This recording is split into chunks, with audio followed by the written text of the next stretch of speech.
الله وبركاته نحمده ونستعينه ونستغفره ونؤمن به ونتوكل عليه ونعوذ بالله من شرور أنفسنا ومن سيئات أعمالنا من يهد الله فلا مضل له ومن يضلله فلا هادي له ونشهد أن لا إله إلا الله ونشهد أن محمدا عبده ورسوله قال النبي صلى الله عليه وسلم أما بعد أعوذ بالله من الشيطان الرجيم بسم الله الرحمن الرحيم لا تسمعوا لهذا القرآن والغوا فيه لعلكم تغلبون قال النبي صلى الله عليه وسلم خير القرون قرني ثم الذين يلونهم ثم الذين يلونهم قال النبي صلى الله عليه وسلم یہ غازی یہ تیرے پر اسرار بندے جنہیں تو نے بخشا ہے ذوق خدائی کہ غازی یہ تیرے پر اسرار بندے جنہیں تو نے بخشا ہے ذوق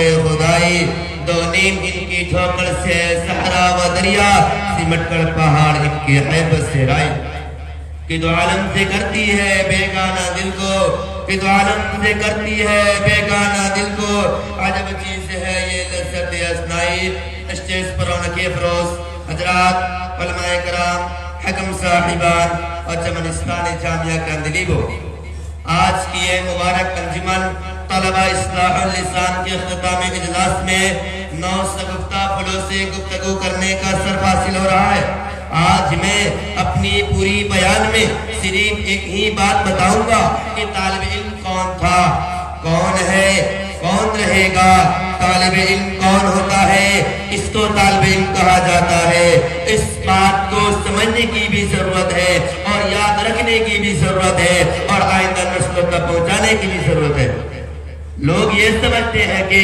مدرسے کے 4 مدرسے اور مسجد کے 4 دیواری میں سر پر ٹوپی رکھے ہوئے بغیر استری کے سلوٹوں والے کپڑے پہنے ہوئے چہرے پر داڑھی سجائے ہوئے سلوار کو ٹخنے سے اوپر رکھے ہوئے یہ جو لوگ نظر آتے ہیں یہ ایسی مخلوق ہے جو علم نہیں جانتی اسے ترقی سے کوئی سروکار نہیں یہ لوگ قدامت پسند ہے رجعت پسند ہے ترقی کے راستے کی رکاوٹ ہے ان لوگوں کو انگریزی نہیں آتی کمپیوٹر نہیں آتا انٹرنیٹ نہیں جانتے یہ ایسے خوش مزاج لوگ ہیں جو ٹی وی نہیں دیکھتے ویسیآر نہیں دیکھتے ایسے تارک ذہن لوگ ہیں جو اپنی ماں اپنی بہنوں اپنی بیوی کو بغیر کپڑے بغیر برقعے کے بازار لے کر نہیں جاتے اذان دینا ان کا کام امامت کرنا ان کا کام ان کی دور مسجد تک ہے ان سے آگے ان کی دماغ کام نہیں کرتی ان کی سوچ کام نہیں کرتی یہ لوگ قدامت پسند ہے رجعت پسند ہے ترقی کے راستے کی رکاوٹ ہے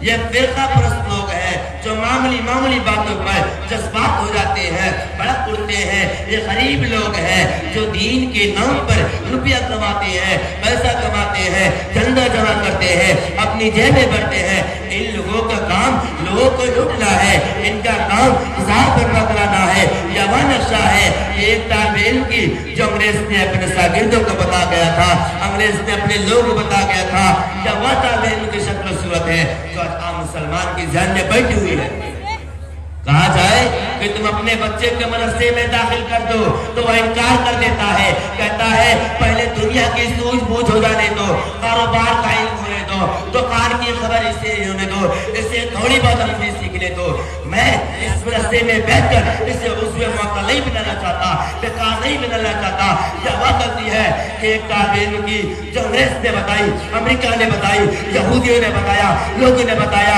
ہمارے مسلمان نے بھی استعمال کر لیا اسی لیے آج اسکول والے کالج والے یونیورسٹی والے طلبہ کو دیکھ کر کھینچتے ہیں ان کو دیکھ کر پریشان ہوتے ہیں ان کو دیکھ کر تاری ہو جاتے ہیں یا انہیں کوئی دوسری مخلوق سمجھتی ہے عام مسلمان میں تمہیں طالب علم کی تعریف بتاتا ہوں اس لیے کہ میں خود اپنا طالب علم ہوں کہ تمہیں طالب علم کی تعریف دیکھنی ہے پھر صبر کرنا ہوگا مکہ کی سنگلاق وادی کی طرف جانا ہوگا اس زمانے میں ایک شخص لا الہ الا اللہ محمد رسول اللہ کا اعلان کر چکا تھا اس وقت داری بڑی رقم میں ایک مدرسہ بن چکا تھا اس مدرسے کے شاگرد کون تھے صدیق اکبر تھے، فاروق اعظم تھے، عثمان غنی تھے، حضرت علی مرتضیٰ تھے، اس نرسے کے شاگرد زید بن حارثہ تھے، اس نرسے میں بیٹھ کر حمزہ نبی پر آپ نے سبق لیا تھا، اس نرسے میں بیٹھ کر صحابہ نے بھی اپنے آپ کو تیار کر لیا تھا. جن لوگوں نے نکال دیا، مدرسے پہ پابندی لگا دی. ابو جہل نے کہا بند کرو یہ مدرسہ، ہم قرآن نہیں پڑھ سکتے، ہم قرآن نہیں سن سکتے. لا تسمعوا لهذا القرآن والغوا فيه لعلكم. پھر یہ مدرسہ بند کرو، ہم قرآن نہیں سن سکتے، ہم قرآن نہیں سنا سکتے، ہم قرآن نہیں پڑھ سکتے، ہم قرآن نہیں پڑھ سکتے. لعلکم تغلبون، تاکہ تم کامیاب ہو جاؤ گے.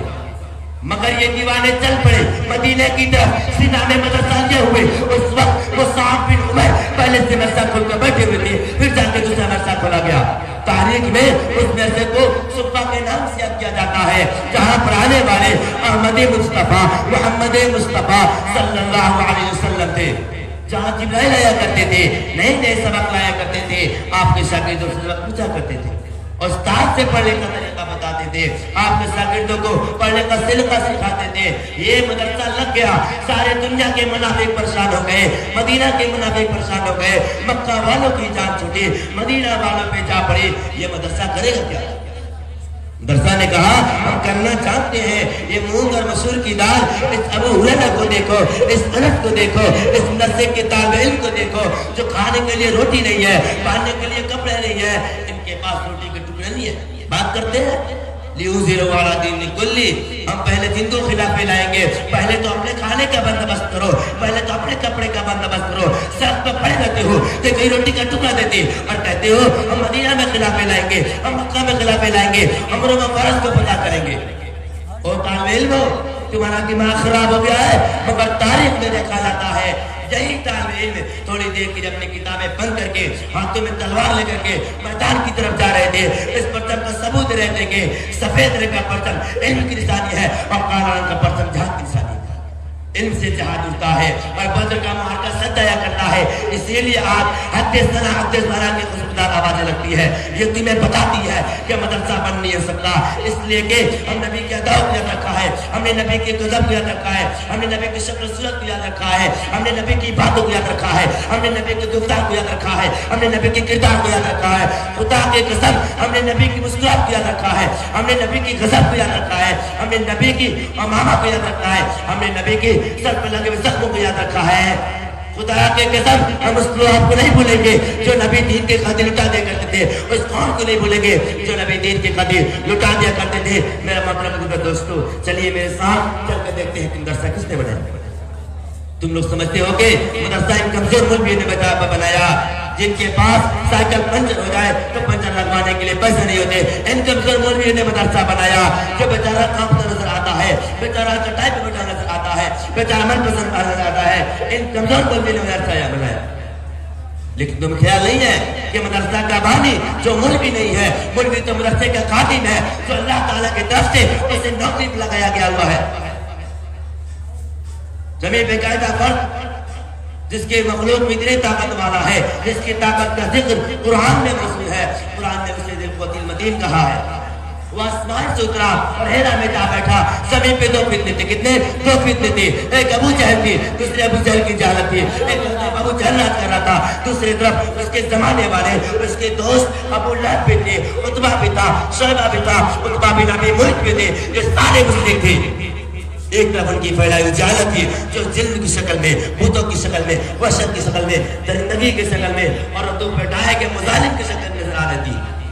اللہ نے کہا جاؤ جبرائیل مدرسہ کھول دو. یا اللہ کس طرح جاؤں؟ زمین پہ تو ابو جہل راج کر رہا ہے. ابو جہل کی جہاں نظر نہیں پہنچتی وہاں ایک حرا ہے. اس حرا کے اندر ایک غار ہے. اس غار کی چوٹی کے اندر ایک بندہ بیٹھا ہوا ہے. میں نے اس کو اس وقت پیدا کیا تھا جب یہ پوری کائنات نہیں بنی تھی. میں نے اس کو اس وقت پیدا کیا تھا جب آدم مٹی اور پانی کے بیچ میں تھے. جاؤ جبرائیل مدرسہ کھول دو. یا اللہ مدرسہ چلے گا کیسے؟ اللہ کہتا ہے میں مدرسہ کھلوا رہا ہوں، میں چلا کے دکھاؤں گا. جبرائیل زمین پر آئے، ہیرا میں جا بیٹھے. حضور کے سامنے 2 سالوں بیٹھے. استاد بن کے نہیں آئے تھے بلکہ نبی کو خدا کا پیغام سنانے کے لیے آئے تھے. حکم دیا کہ اے نبی پڑھیے اقرأ بسم ربک الذی خلق، اس وقت سے یہ مدرسہ شروع ہوا اور قیامت تک چلتا رہے گا انشاءاللہ۔ میں اپنی تقریر کو اسی شعر کے ساتھ ختم کرتا ہوں کہ اسی دریا سے اڑتی ہے وہ موجود تند جولا بھی، کسی دریا سے اڑتی ہے وہ موجود تند جولا بھی، نہنگوں کے نشیمانے جسے ہوتے تو بالا۔ وآخر دعوانا الحمدللہ رب العالمین۔